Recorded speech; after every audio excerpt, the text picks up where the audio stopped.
Ya empezamos. Habíamos hablado sobre los compuestos anestésicos, atentos a los que no metí en la mañana.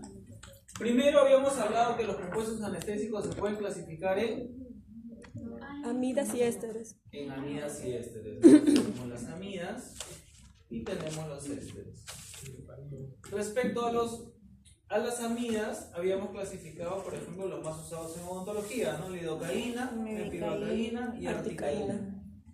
La lidocaína puede venir con o sin vasoconstrictor, la mepirocaína normalmente viene sin vasoconstrictor y la articaína es uno de los anestésicos más potentes y que tienen más poder de absorción en los tejidos, penetración también.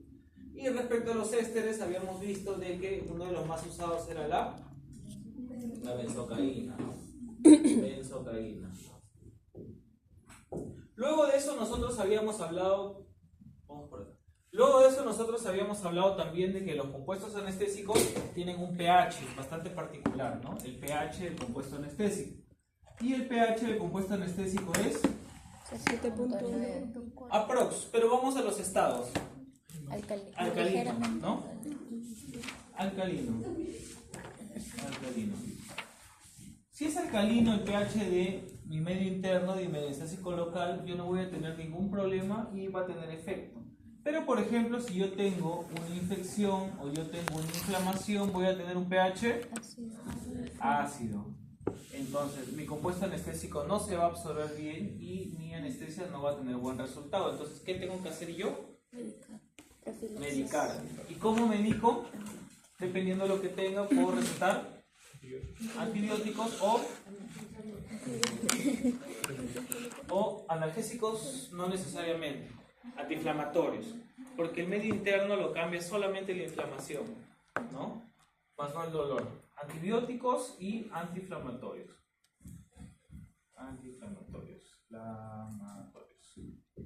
Listo, entonces una vez que yo medico previamente a mi paciente, yo cambio el pH y yo puedo tener una mejor absorción. Vamos a adelantar esta parte que ya lo habíamos visto en la parte de la teoría. Y entonces vamos a hablar sobre algunas estrategias para mejorar el efecto de mi anestesia. Por lo tanto, número 1, yo puedo aumentar la dosis. En la mañana me comentaron que para sacar un deciduo le colocaron, ¿a quién le colocaron solo un cartucho de anestesia? A Nicole. Le colocaron solamente un cartucho de anestesia. Pero ¿qué pasa, por ejemplo, si yo voy a extraer una pieza 3.7, 3.8? Yo necesito más cartuchos de anestesia. Entonces, para mejorar el efecto de mi anestesia, yo tengo que aumentar la dosis. Otro, habíamos visto también que para cambiar el pH yo necesito administrar antibióticos para cambiar, en este caso, el pH y mejorar ese cuadro de infección que tiene mi paciente. A grosso modo habíamos hablado de clindamicina, amoxicilina vasoclavulánico, de repente acitromicina, que eso lo van a ver ya en su curso de farmacología. Y otro también podemos administrar un AINE. ¿Qué significa AINE? No esteroideo. Ah, ya, ok. Antiinflamatorios no esteroideos, ¿no? Que son prácticamente nuestros mejores amigos en la odontología porque lo que nosotros recetamos cotidianamente. Pero podemos tener también pacientes alérgicos a los AINES, ¿no? Por eso, fármacos les van a explicar qué otras opciones de farmacología tienen para pacientes alérgicos a los AINES. Sin embargo, ¿cómo? Paracetamol. Paracetamol sí se puede recetar, pero también hay otros. No, hay otros dependiendo de la generación de los fármacos, pero paracetamol casi siempre lo mandamos más que nada, por ejemplo, si hay una mujer embarazada, primer trimestre, que no quieres mandar ni un AINE ni un AINES, ¿no? Nada, ni siquiera un opioide. Solamente mandas en este caso un paracetamol que no va a tener mucha toxicidad, no va a sufrir como teratógeno. Pongan en silencio los celulares, por favor. No vas a tener ningún problema. Entonces tenemos los AINES, ¿no? Y respecto a los AINES, miren por ejemplo este trabajo, ¿no? Que nos habla sobre la premedicación en los tratamientos odontológicos y la premedicación con algunos AINES. En este caso tiene resultados positivos, es un método eficaz para mejorar el efecto del componente anestésico. Y eso ya sabemos por qué, ¿no? Ya está de más volver a mencionar por qué tenemos un efecto anestésico, básicamente por un cambio en la composición del pH. Miren acá, esta es una revisión sistemática. Revisión sistemática, ¿conocen? ¿Qué es una revisión sistemática? Una información de varios artículos. A ver, levanta la mano y opina, a ver, vamos. Una recopilación de varios artículos. Es una recopilación de varios artículos, ¿no? Que están normalmente indexados y llegan a una conclusión. Miren, por ejemplo, acá, ¿no? ¿Quién es acá mi traductor? Miren. ¿Quién es? ¿Dónde está Camila? Camila, léeme que dice trabajo. Mira, de acá se ve todo. Claro, tienes que. Dos versiones. Dame primero y mira, dime en español, vamos. Hay efectos de los analgésicos orales preoperatorios en anestesias pulpares en pacientes con pulpitis irreversible, una revisión sistemática y un metaanálisis. La pulpitis, muy bien por el inglés. La pulpitis irreversible, ¿no? La pulpitis irreversible es frecuente en pacientes cuando tenemos una caries muy profunda que inflama la pulpa. Tenemos un cuadro de pulpitis, puede ser una pulpitis irreversible, y posterior a la pulpitis irreversible, después nosotros ya tenemos una necrosis, ¿no? Y en cuadro de pulpitis, a veces nosotros con las técnicas de anestesia convencionales no tenemos efecto. Y si no tenemos efecto, atenta, no necesitas entrar porque dicen las diapositivas. Nosotros en este caso lo que tenemos que realizar son medicaciones preanestésicas 1, o a veces tenemos que colocar también aplicaciones de anestesia de complemento, como la anestesia pulpar. Es una de las más dolorosas en realidad para los pacientes, ¿no? Más adelante les voy a enseñar algunas imágenes, porque es una anestesia que va directamente en la pulpa, ¿no? Se hace una apertura cameral y se coloca directamente en la pulpa. Otro, miren acá por ejemplo, ¿no? Acá ya no lo voy a hacer leer. Los AINES están recomendados como suplemento a la anestesia local para reducir el dolor intraoperatorio en casos de pulpitis, nuevamente porque es frecuente en odontología, pulpitis irreversible. Y uno de los más recomendados es el ibuprofeno, ¿no? El ibuprofeno de 600 miligramos una hora antes de la administración del anestésico local. Por ejemplo, tengo un paciente que tiene dolor, yo lo cito, pero le hago una medicación previa. Pero obviamente tienen que preguntar si es alérgico o no es alérgico, si no lo matan al paciente, ¿no? Si es alérgico ya se verá otro tipo de fármacos, pero en este caso, respecto a los AINES, nosotros podemos tener tratamientos farmacológicos para que la absorción de nuestro compuesto anestésico sea mejor. Y miren, una hora antes, ¿no? Ahora, acá en Perú, conseguir ibuprofeno de 600 no siempre encuentran. No, son pocas las farmacias que les ofrecen ibuprofeno de 600 miligramos, pero sí le encontramos en 400 miligramos. En presentaciones de 400 miligramos, normalmente una cada 8 horas, pero acá estamos hablando que podemos administrar una hora antes. Otro punto también, yo tengo una pieza retenida, mesoangulada, tengo una 3-8. No le vas a mandar de repente una pastilla previa, no puedes mandar incluso una ampolla previamente porque el paciente ya tiene inflamación. Podemos mandar de repente dexametasona, ketorolaco, podemos mandar diclofenaco, eso lo vamos a ver más adelante en otro curso, en su curso de farmacología, pero la medicación preanestésica me va a ayudar a que mi anestesia se absorba mucho mejor. Miren, AINES administrados una hora antes del tratamiento. Se hace una comparación, este es un estudio del 2007, se hace una comparación entre ibuprofeno, diclofenaco y ibuprofeno 400 y el ketorolaco de 10.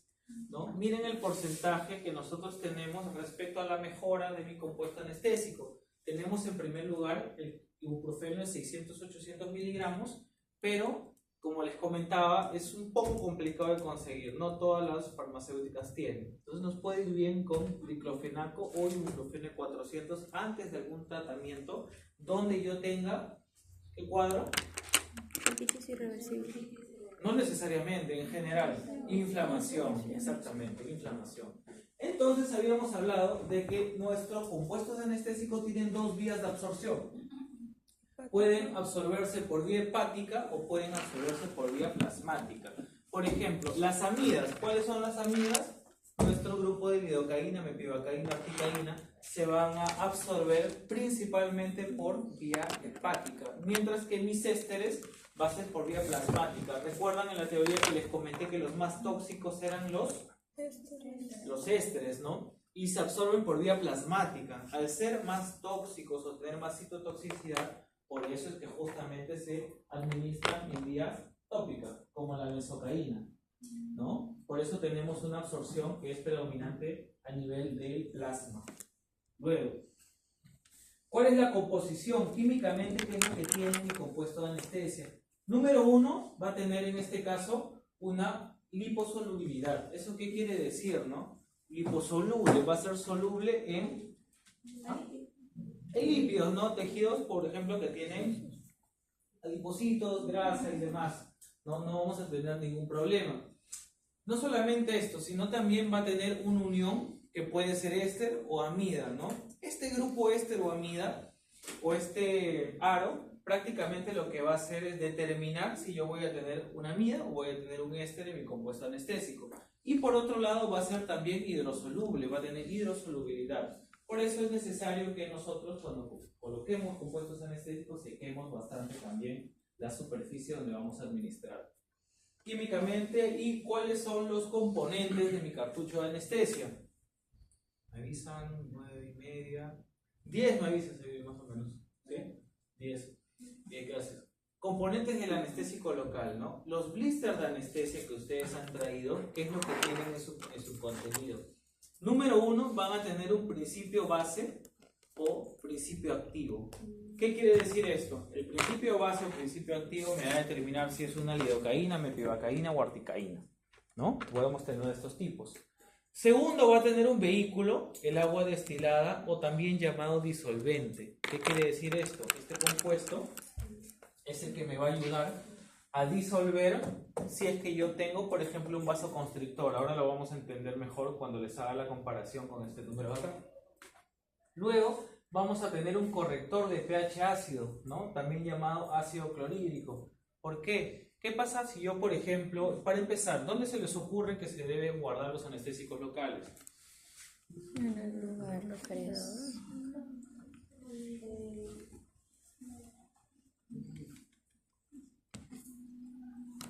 En un lugar que no haya luz. ¿En un lugar? Que no haya luz. Puede ser en un lugar que no haya luz. ¿Eso es sinónimo de un lugar que esté a temperatura? Ambiente, porque yo he visto colegas, he visto colegas que incluso guardan en el frigobar, ¿no? En las anestesias, y vamos a tener una alteración en algunos compuestos, como uno de los más importantes, que es el corrector de pH. Otro también, tenemos el coadyuvante. Cuando ustedes escuchen coadyuvante, es sinónimo de vasoconstrictor. Constriñe mis vasos sanguíneos, y algunos compuestos van a tener y otros no. Todo en la vida y todo lo que consumimos tiene preservantes, también los compuestos anestésicos, y también antioxidantes que van a proteger a mi vasoconstrictor, básicamente a la adrenalina. Vamos a hablar a detalle un poco estos compuestos. Por ejemplo, ustedes ya tienen resinas, ¿cierto? Sus resinas son de un blister de color negro. ¿Por qué es negro? Porque son fotoestables, son foto, o sea que con la luz se endurece. Con la luz Polimeriza. puede polimerizar. ¿Y por qué polimeriza? Ah, estoy de cerca, ya mi cara así gigante. ¿Y por qué polimeriza? ¿Qué sucede? Eso ya les han enseñado, ¿no? Para hacer la analogía con los compuestos anestésicos. ¿Por qué en este caso yo tengo, por ejemplo, yo tengo mi luz, acá tengo mi resina, y yo fotocuro, en este caso puede ser LED, luz halógena, lo que ustedes deseen, mi resina, y esta resina fotocura. ¿Por qué? ¿Qué pasa ahí? ¿En qué curso ven eso? ¿Y les han explicado también eso? ¿Ya están colocando resinas? No. ¿En maqueta todavía no? Ah, peor, todavía el siglo pasado. ¿Qué es lo que sucede para que en este caso se fotocure la resina?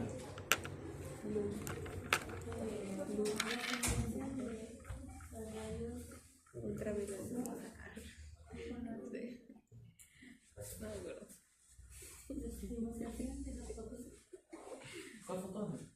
¿La resina tiene fotón? No tiene. ¿Tiene una longitud de onda? Ok. Ya. ¿Pero qué tiene mi resina para que se active? Ok, camporoquinona, userina, dependiendo de la resina que use, ¿no? Y sus blisters de anestesia son obviamente de color oscuro, porque la luz es policromática. ¿Y por qué en este caso mi compuesto anestésico no es oscuro, es transparente? Porque justamente, para hacer la analogía con las resinas, tenemos un corrector de pH. Ese corrector de pH va a evitar que mi compuesto anestésico cambie, se active y por lo tanto no se use. Porque si no se usa, vamos a tener una alteración en el pH. Tenemos una alteración en el pH y para eso justamente me va a ayudar el corrector, que en este caso sería el ácido clorhídrico. Por otro lado, nosotros también tenemos que entender que los pacientes no necesariamente son alérgicos al principio base o principio activo. Por ejemplo, podemos escuchar a algunos pacientes que nos comenten, ¿no? Yo soy alérgico a la lidocaína o a la mepivacaína. Y en este caso, no necesariamente es al principio base, sino muchas veces son antioxidantes. Y uno de los más alergénicos son estos, los bisulfitos de sodio. Estos bisulfitos, que son los antioxidantes, generan cuadros de alergia en mi paciente. Entonces, ¿qué tendría que administrarle yo a mi paciente para de repente disminuir el riesgo de una posible alergia? Si nosotros ya sabemos que los antioxidantes o el bisulfito lo que va a hacer es, ¿cuál es la función del antioxidante? Proteger la adrenalina, ¿no? Y la adrenalina es mi vasoconstrictor. Entonces, ¿qué me sugeriría administrar? Mepivacaína. Sin vasoconstrictor. Sin vasoconstrictor, para que no tenga bisulfitos de sodio, ¿no? Otro punto también importante cuando ustedes compran compuestos anestésicos, aparte del porcentaje de cada anestesia, es el número o la concentración que tiene epinefrina.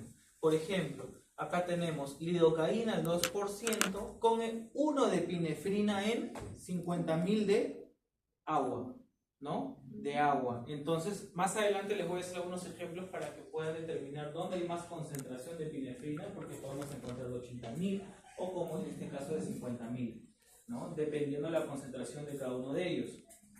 Por lo tanto, vamos a hablar de los vasoconstrictores. Básicamente, los vasoconstrictores van a retardar la absorción del anestésico local en el sistema cardiovascular. Entonces, si retardan, obviamente su absorción va a ser más rápido o más lenta. Más lenta, y voy a tener mayor tiempo de duración en mi procedimiento quirúrgico o lo que vaya a realizar. Va a disminuir el riesgo de toxicidad, disminuye el sangrado, obviamente, porque hay una constricción de los vasos sanguíneos, y mayor volumen del anestésico local se mantiene en la periferia de los tejidos. Por otro lado, el vasoconstrictor, al momento que me constriñe mi vaso sanguíneo, puede también producir un aumento de la presión. Es lógico, ¿no? Hay un aumento de la presión arterial. Nosotros podemos atender de repente pacientes hipertensos o que estén controlados. Por eso vamos a sugerir de repente una anestesia sin vasoconstrictor, ¿no? O puede producir también cuadros de taquicardia. ¿Cuáles son las propiedades de los anestésicos locales? Tiene que ser potente. Esto quiere decir que tiene que tener un efecto rápido. Si hacemos un versus entre la orticaína y la lidocaína, tiene más poder de penetración y absorción en los tejidos la orticaína. Mucho más potente versus la lidocaína. Tiene que tener una duración eficiente. Esto depende de la cantidad de cartuchos que yo administro. Ahora vamos a ver la dosis máxima por paciente. Efecto rápido, reversible. Obviamente va a ser reversible porque se va a absorber. Ya sabemos que en este caso mi lidocaína, mepivacaína y articaína se absorben por vía Hepática. ¿no? Y tiene que tener también poca toxicidad. Por otro lado, no debe tener agresión en los tejidos, no alérgico, ¿no? Pero eso también depende de cada paciente, ¿no? A veces nos puede pasar justo que nos toca atender al paciente que es alérgico a todo, ¿no? Nosotros alérgicos a los mariscos, a los AINES, a las penicilinas, ¿no? Nos puede tocar.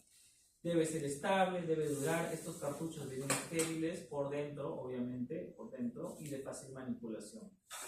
Estas sustancias estériles son solubles en agua. Hace poco hemos visto el compuesto anestésico, ¿no? Es soluble en agua porque tiene 80.000 o 50.000 diluidos en agua. No irritante, de inicio rápido, efecto reversible y de permanencia en el sitio de acción el tiempo que sea necesario o el tiempo que yo voy a trabajar. Rápida degradación y eliminación, baja toxicidad, que no produzca reacciones de hipersensibilidad, no produzca daño permanente también a nivel de la estructura nerviosa. Pero esto depende mucho de también dónde nosotros vamos a hacer nuestra aplicación. ¿Podemos causar parálisis facial por una técnica de anestesia inadecuada? Sí. Y bueno, ya les repartí el tema de seminario, ¿cierto? Te lo dije, ¿no? Eso lo vamos a ver en el seminario de parálisis facial. Tenemos parálisis facial idiopática, tenemos parálisis de Bell, pero también nosotros podemos causar una parálisis transitoria por una técnica de anestesia inadecuada. Al final les voy a explicar los temas de seminario, pero tienen que en el tema de seminario también comentarme por qué, ¿no? ¿En qué zonas se está haciendo la punción para que tengas en este caso una parálisis transitoria o una parálisis facial? Pero nosotros hemos hablado también de cuadros de parestesia, ¿no? Sí o sí, mi compuesto anestésico se va a absorber. En un cuadro de una parálisis facial transitoria se va a absorber mi compuesto anestésico y la parálisis se va a ir. Pero en un cuadro de parestesia no. Se absorbe mi compuesto anestésico, pero ya con mi aguja dañé el tejido. Entonces, al dañar el tejido, por más que se absorba mi compuesto anestésico, ya ese nervio está dañado. Y hemos visto que las fibras nerviosas tienen mielina, ¿no? Son mielínicas. También tiene fibras amielínicas tipo C o tipo A, dependiendo cuál sea. Y en este caso nosotros las podemos dañar con las agujas cuando hacemos técnicas de anestesia inadecuadas, sobre todo las tronculares. Este cuadro es importante porque nos va a desglosar los efectos adversos que nosotros podemos tener y las complicaciones. Por ejemplo, efectos adversos. Podemos tener tipo cardiovascular, sistema nervioso central y también cuadros de alergia. Si tuviéramos a nivel cardiovascular, podemos tener también pacientes con hipotensión o aumento de la presión arterial. ¿Qué pasa, por ejemplo, a veces como taquicardia? ¿Qué pasa, por ejemplo, a veces? Viene el paciente, le he programado, por ejemplo, 1 hora de tratamiento, ya ese paciente viene agitado esta tarde, viene apurado, viene con el cuadro transitorio de taquicardia, tiene la presión elevada. Lo sentamos al consultorio, le colocamos la anestesia y eso va a empeorar el cuadro, ¿no? Siempre cuando hagan procedimientos quirúrgicos, y no solamente quirúrgicos, cualquier tipo de tratamiento, ¿no? Que el paciente esté estable, que se sienta un momento, que respire, ¿no? Que su presión esté normal para poder empezar un tratamiento, porque administrando la anestesia podemos también alterar a nivel cardiovascular. A nivel del sistema nervioso central podemos también producir mareos en nuestros pacientes, diplopía, cuando nosotros tenemos una visión doble, el paciente dice, veo 3 doctores, ¿no? Dice, se va a desmayar el paciente, ¿no? O cuadros de convulsiones, y esto es importante, y por eso les hago esta pregunta. ¿Nosotros podemos ocasionar cuadros de convulsiones en pacientes? Sí, por compuestos anestésicos. ¿En qué tipo de pacientes habría mayor probabilidad de tener cuadros de convulsiones? ¿En un paciente adulto o en un paciente niño? Adulto. ¿Por qué? Puse tu imagen. ¿Por qué? Ahí mientras que van pensando.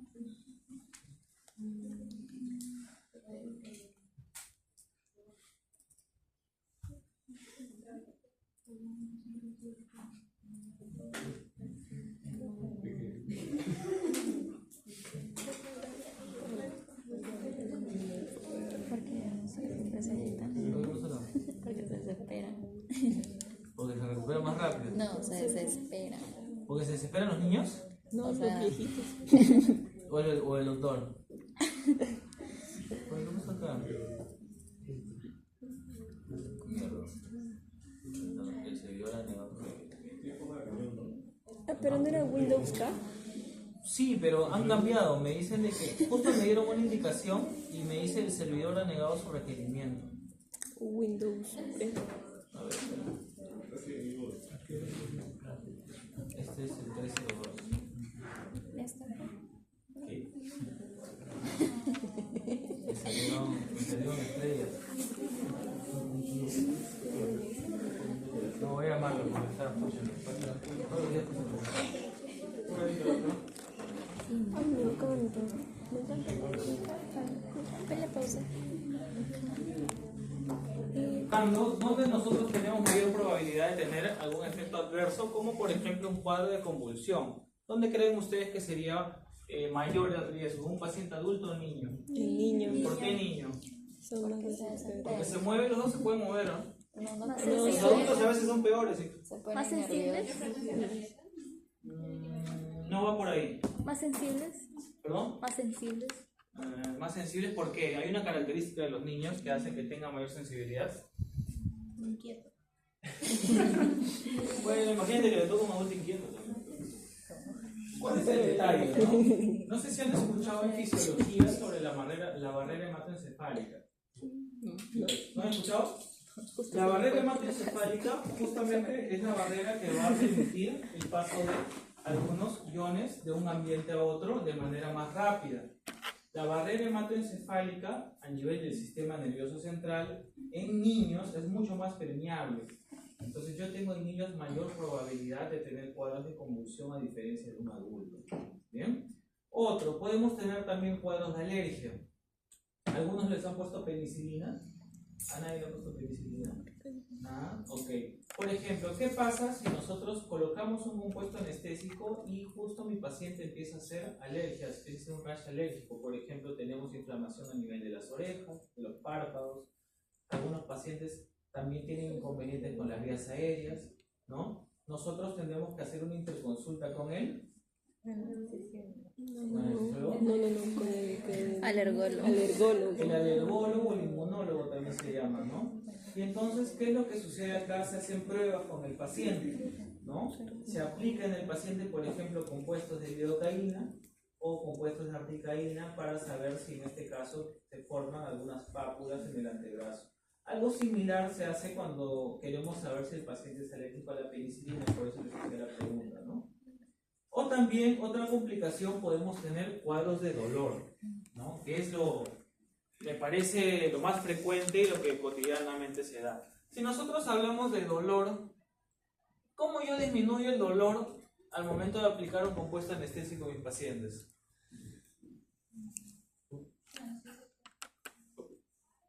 ¿Cómo? Un analgésico. ¿Cómo yo puedo...? No, calma, doctor. El tema de la medicación pretratamiento es solamente para mejorar la absorción y mejorar el efecto de mi compuesto anestésico cambiando el pH. En este caso mi pregunta es, ¿cómo yo puedo hacer que mi compuesto anestésico cause menos dolor en mi paciente? O sea, al momento de aplicar la anestesia mi paciente tenga menos dolor. También esto que... Ya, vamos a un punto. Bien, uno, la administración lenta del contenido, ¿cierto? Administración lenta. Otro. La temperatura. Bien, la temperatura. ¿Dónde has escuchado eso?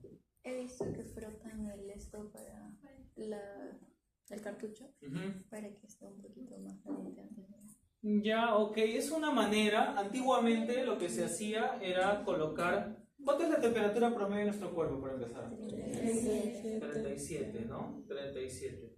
Si nosotros tenemos 37 en promedio, tenemos nuestro compuesto anestésico, pongamos de lidocaína.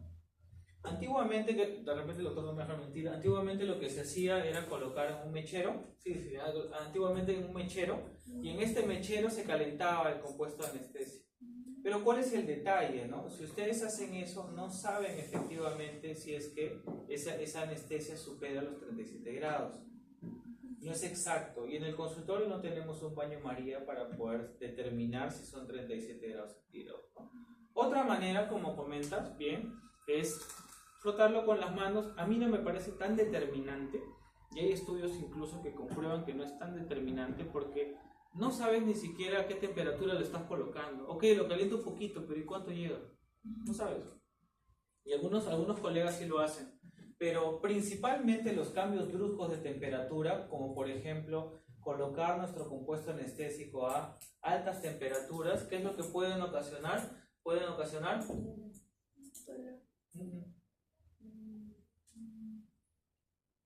¿Qué creen que puede ocasionar si yo caliento demasiado mi compuesto anestésico del ministro? ¿Pierdes efecto? ¿Pierdes efecto? ¿Pierdo su efecto? Sí, pero uno de los compuestos de mi anestesia pierde su efecto.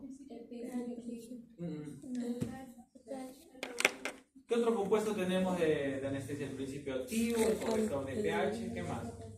El vasoconstrictor, ¿no? Es el vasoconstrictor. El vasoconstrictor. El principio activo no se va a alterar, lo que se altera es el vasoconstrictor. ¿Y qué pasa con mi vasoconstrictor? Se va a inhibir, no va a tener efecto. Yo puedo sobrecalentar mi cartucho de anestesia, más adelante les voy a hacer un trabajo sobre eso. Yo puedo calentar demasiado mi cartucho de anestesia, yo inactivo mi vasoconstrictor y a los 40 minutos, 30 minutos ya a mi paciente le duele, ¿no? Obviamente porque hemos inactivado el vasoconstrictor al momento de flamear demasiado nuestra anestesia. Por eso no es recomendable. ¿Bien? Otro tipo de complicación, estábamos hablando que una manera de causar menos dolor en mi paciente es administrando lentamente, ¿no? Una técnica por goteo, y la otra también cambiando la temperatura en mi compuesto de anestesia. ¿Bien? Me adelanté a la pregunta. Entonces la respuesta sería... No. No, sí es para debatirlo. ¿Cuál sería la respuesta? Depende. Depende de... De la temperatura. Del paciente. No necesariamente, pero depende. Si yo puedo comprobar que el cartucho de anestesia está a 37 grados, lo hago. Pero con un mechero no se puede. Es más, tú puedes sobrepasar, ¿no? A veces te pueden comentar, no, pero flameo es un ratito, no. Pero no se sabe, ¿no? De repente ni siquiera llegas a 37 grados. Entonces, las condiciones no dan en este caso para poder trabajar de esa manera. Miren este trabajo, este es de un colega, un amigo, no es una tesis, ¿no? Por eso la estoy citando en la parte inferior. Influencia de la temperatura de lidocaína al 2% con adrenalina, 1 en 80.000, sobre el dolor por inyección e inicio de acción en el bloqueo del nervio del labio inferior. Es decir, se está anestesiando a nivel de la mandíbula para el nervio del labio inferior y se está evaluando si es determinante el cambio de temperatura. La administración de lidocaína al 2% a 37 grados centígrados produce menor intensidad de dolor y menor tiempo del inicio de acción en comparación de la administración del anestésico local a temperatura ambiente, ¿no? Entonces sí es determinante los cambios de temperatura en los compuestos anestésicos. Miren por ejemplo este caso, ¿no? Es un paciente joven, vamos a ver las características que están acá, ¿no? Es un varón de 18 años, tiene una reacción adversa posterior a un tratamiento de endodoncia. ¿Qué pasó acá? Se le colocó una técnica de endodoncia y empezó a hacer un rash alérgico. Presenta también dermatosis caracterizada por ronchas y eritema, un angioedema, labios y faringe. Cuando tenemos estos cuadros, los pacientes en algunas ocasiones van a decir, doctor, siento que no puedo respirar muy bien o no puedo pasar la saliva. Por eso es que cuando nosotros ponemos una anestesia, tenemos que esperar. Esperamos por lo menos un par de minutos, le preguntamos al paciente cómo se siente, porque podemos tener un paciente que es primera vez que se atiende también en un consultorio dental, pasa, ¿no? Y nosotros tenemos que esperar, porque ¿qué puede pasar? Viene el paciente, anestesia, listo, cartucho 1, cartucho 2, ¿no? Y así seguimos administrando, ¿no? Como jugando, y al final podemos ocasionar problemas serios en el paciente. ¿Bien? Otro.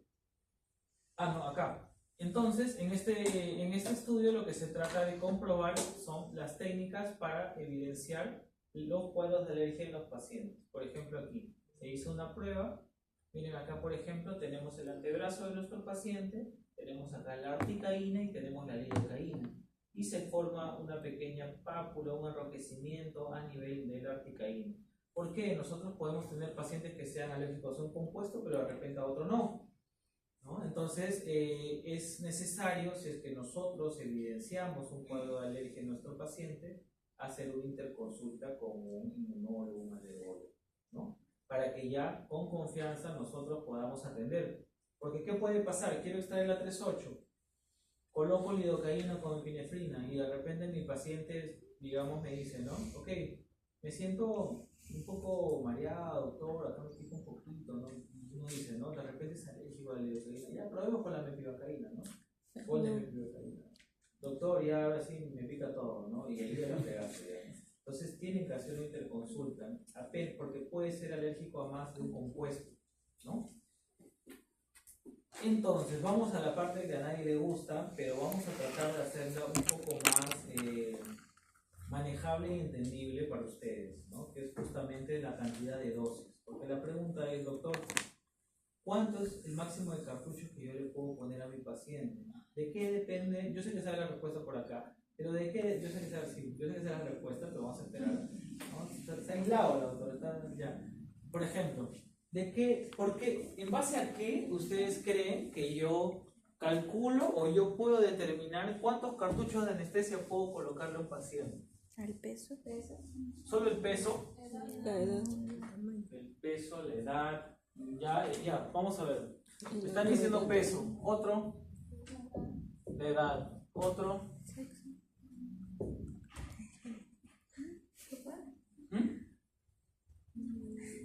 ¿Alguna enfermedad sistémica? No necesariamente. ¿El tipo de tratamiento? Tampoco. Hasta que se muerde la lengua, muerde la lengua. Sí, sí, tú sabes, pero... ¿Otro? ¿Perdón? Tampoco. No.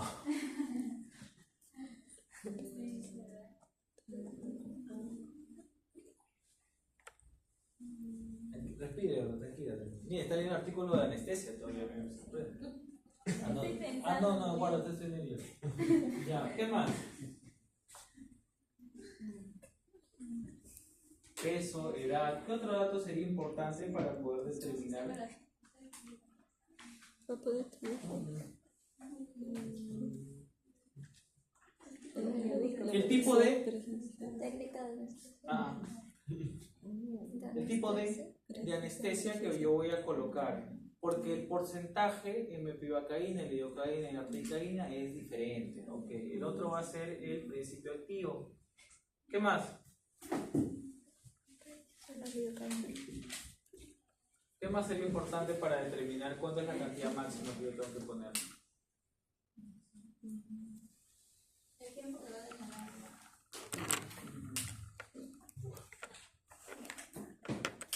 Miren este cuadro, por ejemplo, ¿no? Dosis máxima de lidocaína. Lidocaína con adrenalina, lidocaína sin adrenalina, con o sin vasoconstrictor. Adultos y niños, varía un poco, ¿cierto? Entonces, número uno, yo tengo que saber el principio activo. ¿Por qué? Si yo le coloco lidocaína a mi paciente y es un paciente adulto, esta es mi dosis máxima de lidocaína que yo tengo que aplicar. Otro, por ejemplo, yo tengo un niño, ¿no? Yo tengo un niño y yo tengo que saber también su peso. Miren, para sacar la fórmula es miligramo por kilo de peso. Entonces, mi principio activo sí es importante, la edad no necesariamente y el peso sí es importante. ¿Qué otro punto también sería importante? Saber cuánto viene en mi cartucho de anestesia. La concentración. ¿Cuánto tengo de concentración por cartucho? 2%. ¿Han revisado su cartucho de anestesia?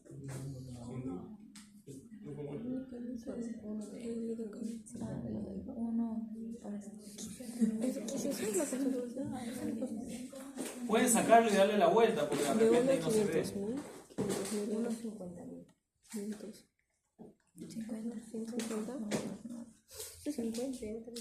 Sácalo porque igual lo van a necesitar. Nadie quiere sacar eso. Debo de 50. ¿Cuánto tengo yo por cartucho? En un cartucho, ¿cuántos mililitros vienen? Mililitros. 2 mililitros. ¿Dos? ¿Cuánto? 1.8, ¿no? 1.8 ml, ¿no?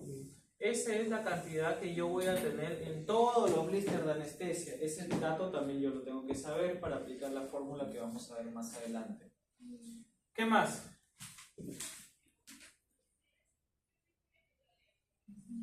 Ya tengo el peso, tengo el principio activo, que es la dosis máxima si es adulto o es niño, y tengo también la cantidad de mililitros que viene en este caso por el cartucho de anestesia.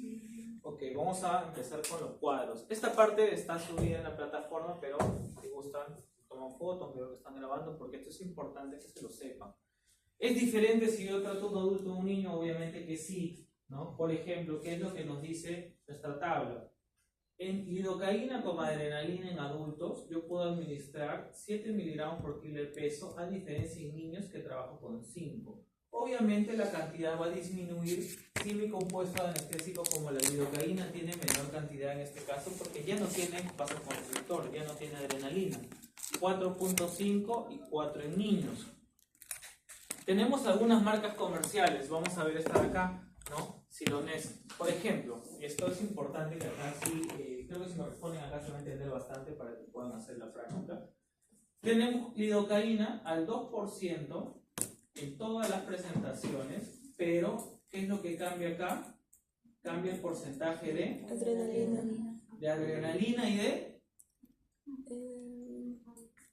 Este es mi principio base o principio activo, este es mi vasoconstrictor y esto es agua, ¿no? O suelo fisiológico, ¿no? Cloruro de sodio, que acompaña mi vasoconstrictor. Entonces, si tenemos, por ejemplo, lidocaína 2% con adrenalina, nosotros tenemos que decirle de la siguiente manera. Lidocaína 2% con 1 de adrenalina en 80.000 de agua. Por lo tanto, si yo les pregunto, ¿dónde está más concentrada mi anestesia? ¿En la primera que está subrayada o en la segunda? La primera. La primera. ¿Dónde tengo mayor concentración? Primera. En la primera. A ver, uno que levante la mano por el grupo y ya se sacrifica.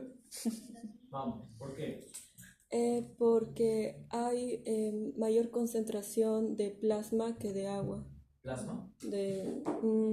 Hay mayor concentración de adrenalina que de agua.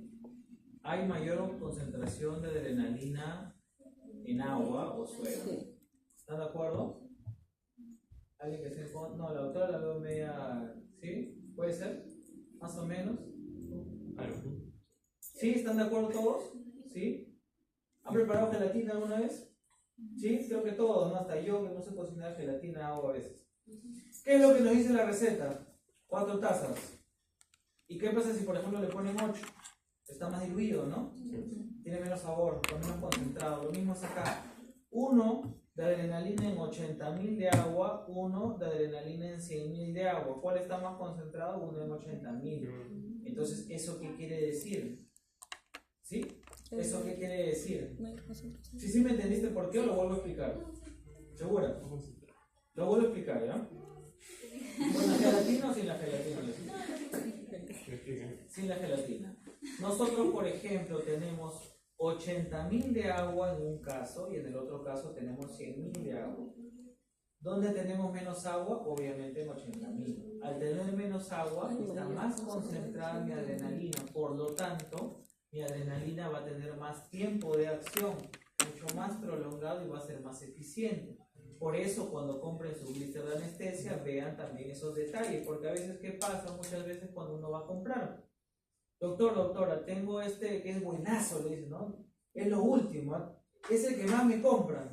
Ah, ya, ¿cuánto está? Pues no me gusta hablar de precios en realidad, pero ¿qué es lo que les pudo haber pasado incluso cuando han comprado? Aunque ustedes ya hayan herido y recibieron la que les dio la vendedora. Pero ¿qué pasa? No le dicen, no, tengo esta de acá, está muy buena, todo el mundo me la compra, ustedes ven y está recontra diluido esa de ahí, ¿no? Tenemos de repente 100.000, tenemos de repente 50.000. Entonces, ese es un punto. Otro punto también que vamos a ver en la práctica es cuando caduca mi anestesia, porque tienen una fecha de vencimiento. Todas tienen una fecha de vencimiento. Y eso está también ligado al costo, ¿no? Ustedes saben que lo van a tener que pagar. Otro. Mepivacaína, ya pasamos con la lidocaína, lo mismo, ¿no? Tenemos dosis máxima en adultos y dosis máxima en niños. Con adrenalina o sin adrenalina, siempre recuerden, en niños va a ser menor el porcentaje, obviamente, no son niños. Independientemente de la edad, nos vamos a guiar del peso, también del peso, ¿no? Otro, nosotros por ejemplo tenemos acá silocaína, mepivacaína 2% con 1 de adrenalina en 100.000. Y tenemos también la mepivacaína sin vasoconstrictor, que es lo que generalmente vienen en las casas comerciales. Articaína, también les había comentado respecto a la articaína, tenemos con adrenalina tanto en presentación de adultos como en presentación para los niños. Y por ejemplo acá, ¿no? Respecto a la articaína, cuentan con vasoconstrictor, solamente va a variar la concentración del vasoconstrictor, ¿no? Vamos a la parte que más nos gusta, ¿no? Los ejercicios. Vamos a hacerlo bien didáctico, ¿ya? Porque no es muy complicado en realidad, no es tan complicado. Vamos acá. Paciente de 24 años de 70 kilos de peso, desea administrar mepivacaína al 3% sin vasoconstrictor para un procedimiento quirúrgico, lo que sea. Indica el número máximo de cartuchos que se le puede administrar al paciente. Número 1. Yo tengo que saber, para saber si es niño o es adulto, su edad, ¿cierto? Pero yo automáticamente tiene 24 años, entonces yo me voy a mi tabla de adulto. Otro, yo tengo que ver el peso y le voy a dar el peso. El peso, por ejemplo, en este caso, va a ser de 70. Tenemos el 70, ¿no? Por otro lado, tenemos también la mepivacaína, es el compuesto de mepivacaína. y yo tengo que darles el porcentaje que le estoy dando. Puede ser lidocaína de repente al 2%, mepivacaína al 3%, etc. En este caso tenemos mepivacaína al 3%. Mepivacaína al 3%. Luego, ¿qué más yo tengo que saber? Obviamente la dosis. Estamos hablando de la dosis máxima, entonces yo voy a mi cuadro y voy primero a saber si es un paciente adulto o es un paciente niño. Es un paciente adulto. Por lo tanto, mi dosis máxima va a ser ¿de cuánto? 6.6. 6.6, acá está el plano. 6.6. 6.6, digamos por kilo de peso.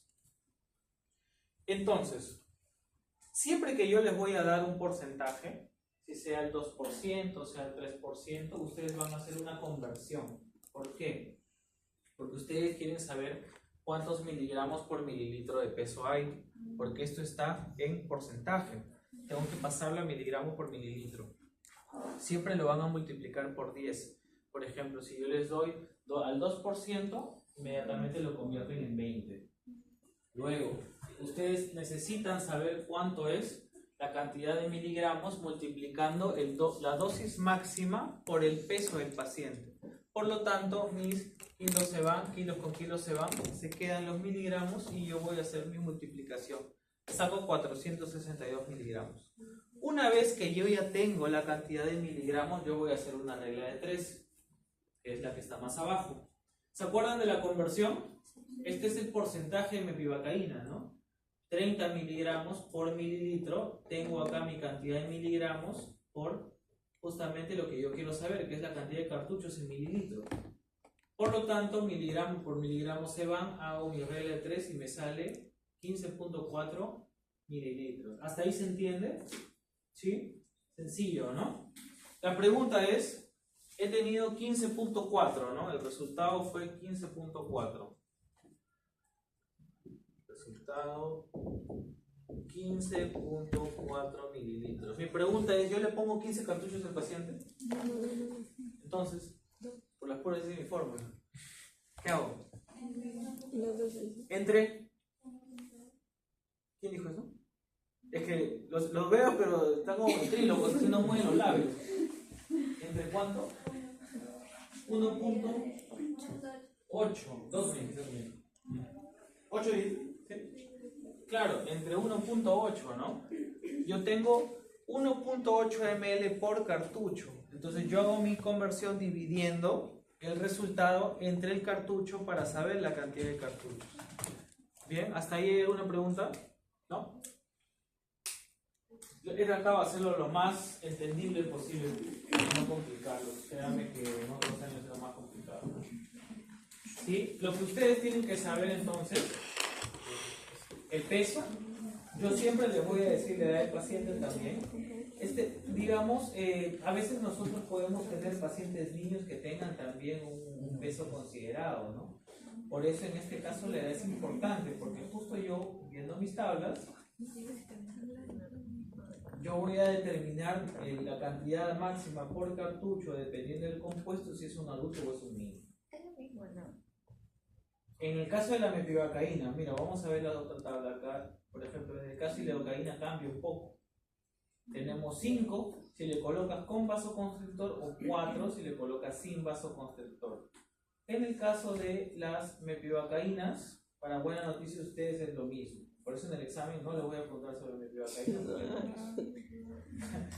No, tranquilos, eso va a ser... A los que no han venido en la teoría, si gustan, al final les enseño los exámenes porque los ha repartido en la hora de teoría. ¿Bien? Ok, esta parte yo creo que ya está. Luego, vamos a las partes de nuestra cárpula. Todos han traído una cárpula el día de hoy y esta cárpula va a tener diversas partes que van a ser importantes para que nosotros podamos hacer también una buena elección del cálculo. Espero que acá no me pase, pero el día de ayer me pasó, ¿no? Que, por ejemplo, dos alumnos compraron y el arpón estaba desviado. Eso lo van a ver después. Después lo ven. Solo guarden sus boletas. Esto lo ven después. Nosotros, atentos por favor, dime, vamos a ver esa parte. Luego nosotros también tenemos un adaptador para justamente nuestra aguja, que es esta parte de acá, ¿no?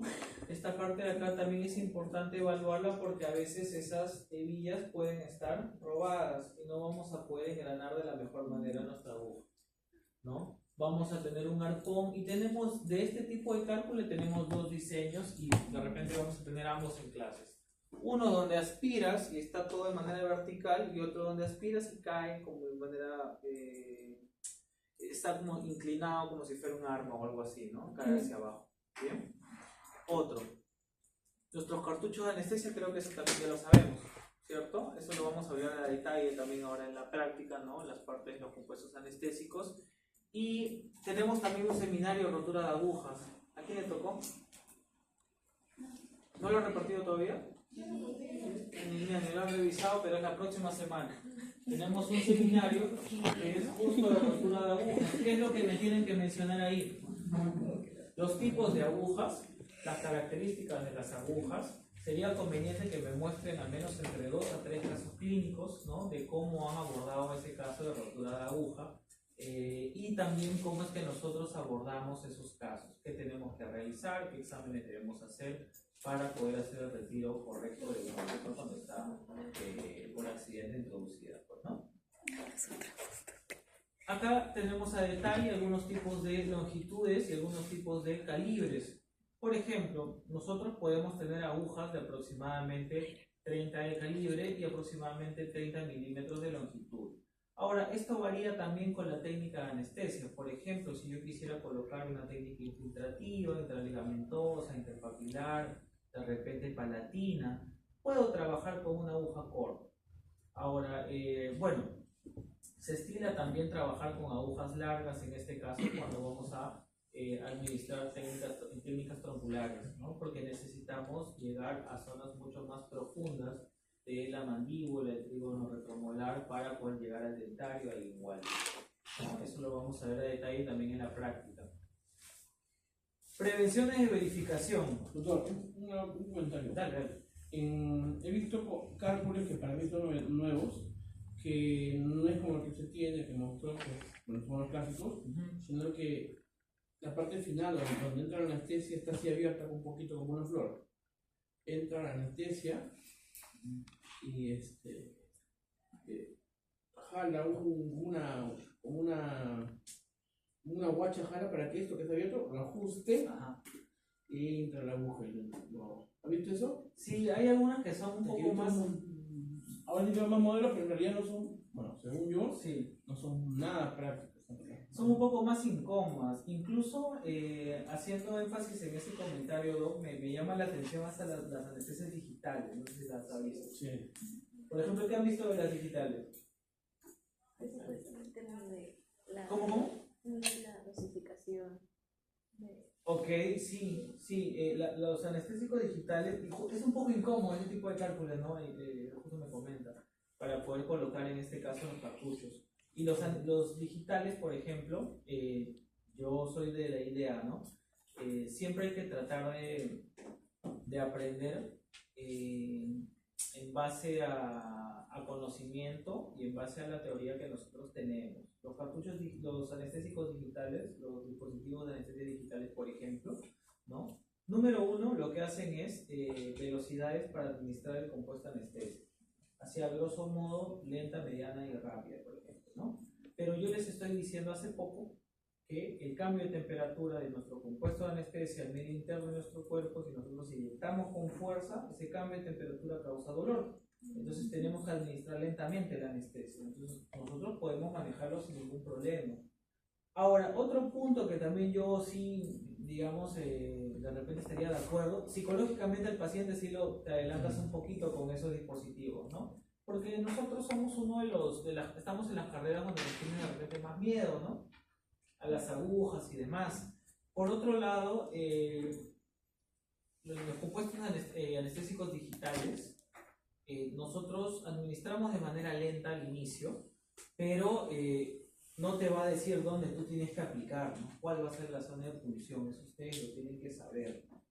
Entonces, y sobre todo en las técnicas tronculares, ¿no? Justamente de reparos anatómicos que vamos a aprender para identificar bien la zona de punción.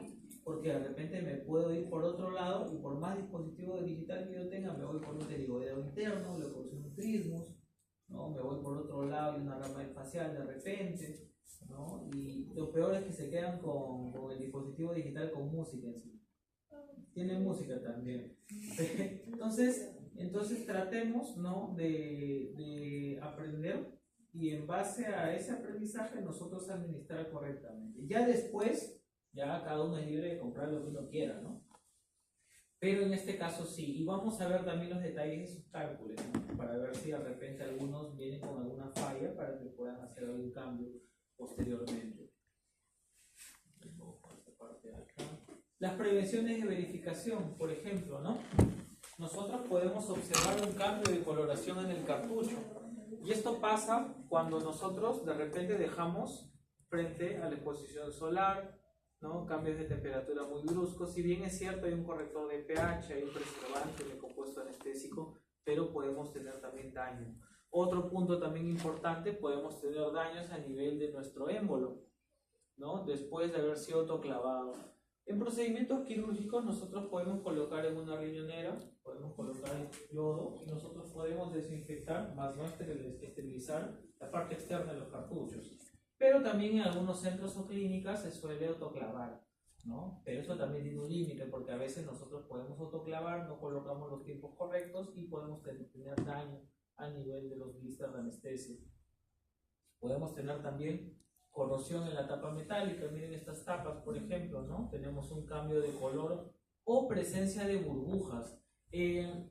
Acá, por ejemplo, he leído algunos artículos donde, por ejemplo, lo que mencionan es que respecto a las burbujas, si bien es cierto, obviamente no deben estar presentes porque a veces podemos tener burbujas muy grandes, pero también hay colegas que suelen golpear antes de colocarlo en el cálculo, ¿no? Para que haya en este caso un equilibrio a nivel de ese blister y no tengamos mucha presencia de burbujas. ¿Cuáles son los pasos para aplicar la anestesia? Número 1, no calentar el cartucho. Porque si calentamos mucho el cartucho, nosotros podemos inactivar el vasoconstrictor. Miren, está de rojo. Otro, comprobar el flujo de salida de anestesia. ¿Por qué? Cuando ustedes colocan su aguja y colocan su cartucho de anestesia, ustedes inmediatamente van a boca, van a encontrar una resistencia acá. Vamos a ver acá. Aquí. No, este arpón va a atravesar este émbolo de plástico. Y ustedes van a encontrar una resistencia porque el arpón tiene que atravesar el émbolo, ¿no? Si ustedes arman su cartucho de anestesia y se van a boca y anestesian, van a hacer una presión de tal manera que va a inyectar con mucha fuerza su líquido de anestesia y el paciente va a tener dolor. Entonces, antes de aplicar, se tiene que presionar para que tengamos ya la perforación del émbolo y luego ya hacemos la administración. Otro. Secar la superficie donde se va a aplicar, ¿no? Podemos secarla con una gasa, con un algodón, ¿no? Podemos secarla para posteriormente aplicar nuestra Anestesia es la benzocaína. esa es una Nester, ¿no? Podemos aplicar nuestra benzocaína. Luego ya nosotros pasaríamos a hacer algunas maniobras para que mi paciente no perciba mucho dolor. Entre ellas podemos tensar el tejido o ejercer presión a nivel de las zonas aledañas, mantener la aguja y jeringa lejos del campo de visión del paciente. Y este punto es importante, ¿no? Porque a veces, ¿qué pasa, no? Por ejemplo, la doctora la voy a anestesiar. Yo tengo acá todo mi instrumental, ella está en la unidad dental.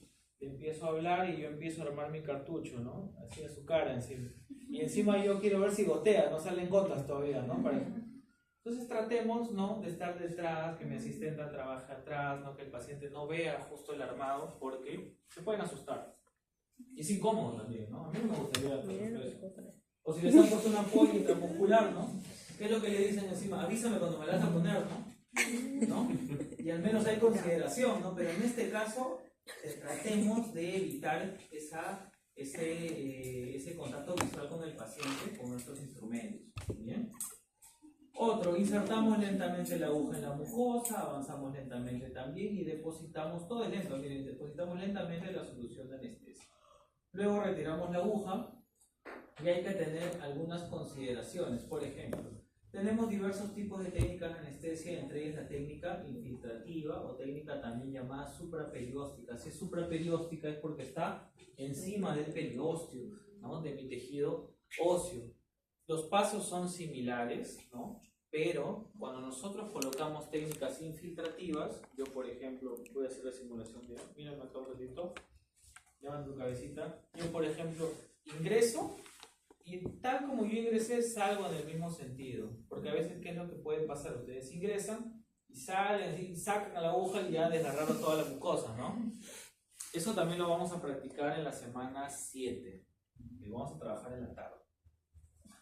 Luego, como habíamos conversado, tenemos que observar a nuestro paciente también. Tenemos que observar a nuestro paciente porque nosotros... ¿Es sinónimo de indicaciones? Perfecto, estaba viendo algo del tema. No voy a decir nada, está muy bien. Nosotros lo que podemos hacer en este caso, ¿no?, es observar al paciente luego de la aplicación de la anestesia, porque mi paciente puede de repente tener una hipertensión, una hipotensión, ¿no? Puede estar hiperventilado mi paciente, puede tener alergia al compuesto anestésico, entonces hay que hacer una observación después de. Y hay que indicar también a nuestro paciente algunos puntos importantes, y esto pasa bastante en niños. ¿A cuántos los han anestesiado acá por algún tratamiento dental? A todos se mancha, ya. ¿A quién a ver, uno a la vez. ¿Cuántos cartuchos de anestesia te colocaron? 4. 4. Fueron bastante. ¿Te habían extraído una pieza? Mis 2 terceros molares. Ok, ya. ¿Y te dieron algunas indicaciones al final? Sí. ¿Qué cosa? La dieta blanda. Ok, dieta post-extracción, ok, dieta blanda, ¿qué más? Medicamento y no hacer mucho. Ok, no enjuagarse de repente el primer día. ¿Y te comentaron algo respecto a cuándo puedes comer? ¿Cuándo? ¿Cuándo puedes empezar a ingerir dieta blanda de repente? No me acuerdo. ¿O te dijeron algo de la anestesia? Creo que después de 30 Nada. minutos. ¿Tú sentías de repente adormecido, pesado de parte de los labios? Sí. Y eso pasa en los niños. En los niños, ¿cuál es el problema? Que los niños se muerden los labios. Ustedes anestesian a un niño, termina la consulta y la mamá te envía un mensaje y dice: doctor, mire cómo está el labio de mi hijo porque se estaba mordiendo demasiado. Entonces, ¿qué es lo que pasa acá con los niños, no? Si nosotros no les damos esas indicaciones, al final los culpables somos nosotros, porque no tiene la culpa la mamá y no le va a decir a la mamá es que su hijo se está mordiendo, ¿no? Es un niño. A veces nosotros ponemos anestesia en pacientes de ¿cuántos? 4 años, 3 años, ¿no? O sea, son niños, entonces está en nuestra capacidad poder darle las indicaciones posteriores. Bueno, esto también lo vamos a ver en la práctica: retiro de la aguja, observar al paciente, las indicaciones al término del tratamiento. Por ejemplo, no comas nada hasta que se te vaya el efecto de la anestesia. Dependiendo de la cantidad de cartuchos, podemos colocar de repente 4, 5, 6 cartuchos y nuestro paciente va a tener adormecimiento de la zona por lo menos más de 1 hora, hora y media, ¿no?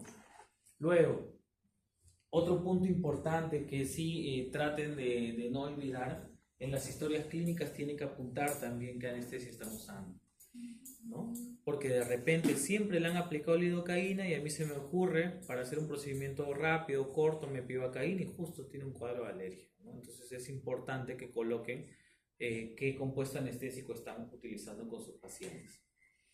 Otro punto importante también, aparte de los detalles con el cárpula y las agujas, es la posición de mi paciente, ¿no? Si bien es cierto, tenemos que estar en una posición bastante ergonómica, pero a veces, ¿qué pasa, no? Nosotros un poco más y la cabeza se va hacia el piso, ¿no? Vamos a tener de repente ahí un cuadro de... ¿Qué podríamos tener ahí? Aparte de mareo, podríamos tener ahí también un aumento de la presión, también todo se va hacia arriba, ¿no? Entonces está bien, nosotros buscamos una posición ergonómica bastante cómoda, pero eso vamos a practicar también en la semana 7, ¿no? ¿A qué altura vamos a trabajar para poder anestesiar de la mejor manera? Esto es más de lo mismo. Por ejemplo, esta técnica infiltrativa: secamos el fondo de surco, colocamos la aguja con una angulación de 45 grados, pero previamente vamos a secar la mucosa, colocamos anestesia tópica y en el fondo de surco nosotros vamos a jalar todo el vestíbulo para en el fondo de surco colocar nuestra anestesia infiltrativa. Bien, también podemos tener anestesia a nivel del paladar. Es más dolorosa, sí, porque obviamente tenemos un tejido mucho más delgado, no más resistente. Incluso les va a pasar que ustedes colocan la anestesia y vemos toda esa zona blanquecina. ¿Cómo se llama cuando está blanquecina? Este isquémico, ¿no? Este isquémico, y por la resistencia, por el tipo de tejido, vemos que por los costados empieza a salir nuestra anestesia incluso. Pero estamos ya anestesiando nervios en el paladar, ¿no? Por ejemplo, ¿qué nervio estaría anestesiando si es la 1-1? Intraorbitario.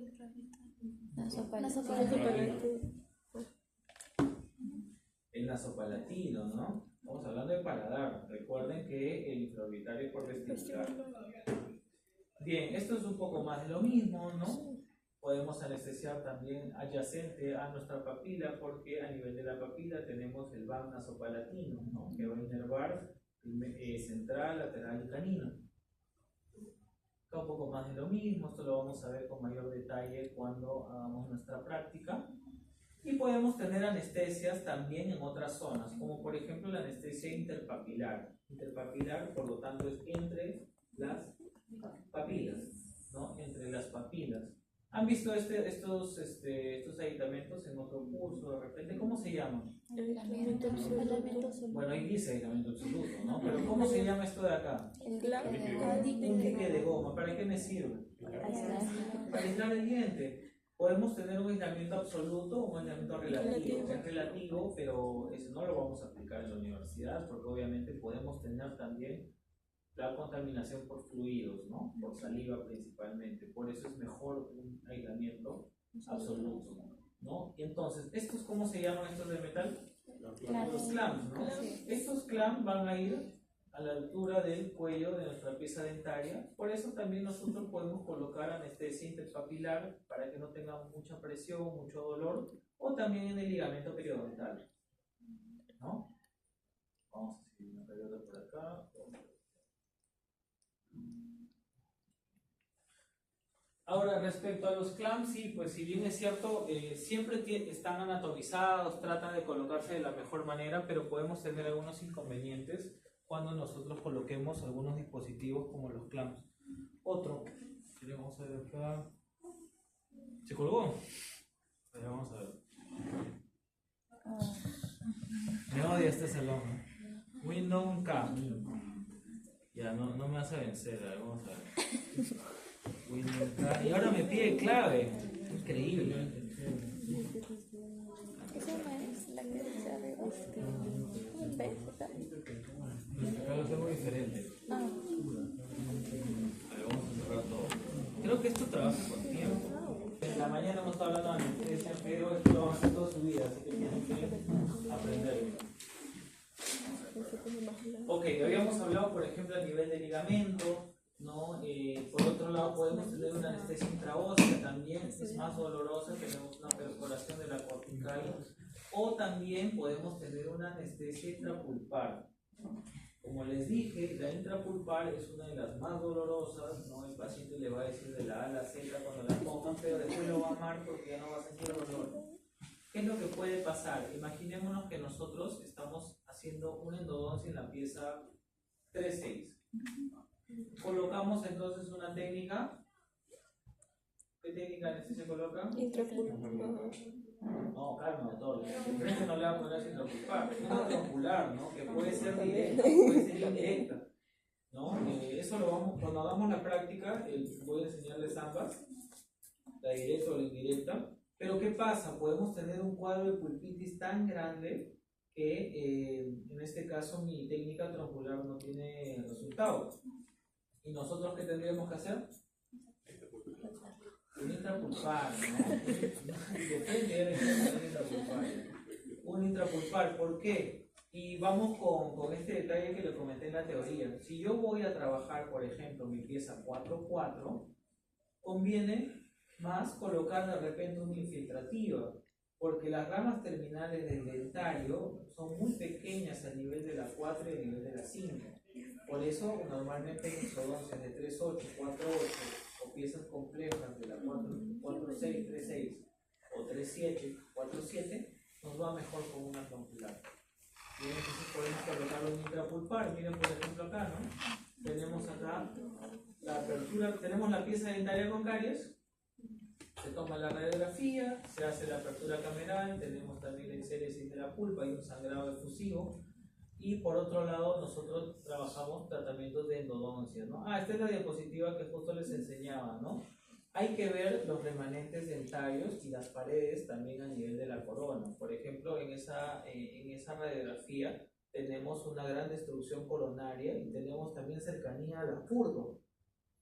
Entonces es una pieza que va a ser un poco complicada de rehabilitar porque es muy probable que sufra fractura. Aparte del tamaño de la lesión que vemos en el ápice, ¿no?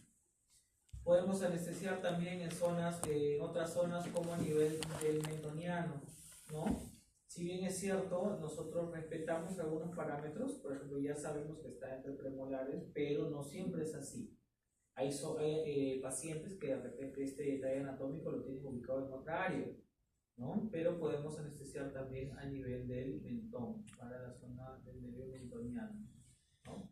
Esto es un poco más lo mismo que hemos conversado, la introducción de la aguja, esperar. Y bueno, eso sería todo. Así nos cambié un poco mi última foto. Tuve una sorpresa ese día con los chicos. Pero eso sería todo respecto a esta primera clase, esta primera parte de anestesia. No sé si hay alguna consulta, hay alguna pregunta, deberían haber varias en realidad, porque hemos hablado casi 3 horas de anestesia. Vamos. ¿De qué sabor era la torta? Me van a preguntar. ¿Hay alguna pregunta? ¿O les puedo preguntar? Porque si he hablado tanto, ya me imagino ya todo está ahí, ¿no? Ya yo pregunto entonces. Vamos. Vamos a preguntar a los que no han venido primero, ya a ver si nos queda. Vamos a llegar. Los compuestos anestésicos se pueden clasificar en ¿qué tipos? En esterecia amidas. Dame ejemplos de amidas. ¿Perdón? No les ahogo. No les. Vamos. Tienen que recuperarse porque no han venido.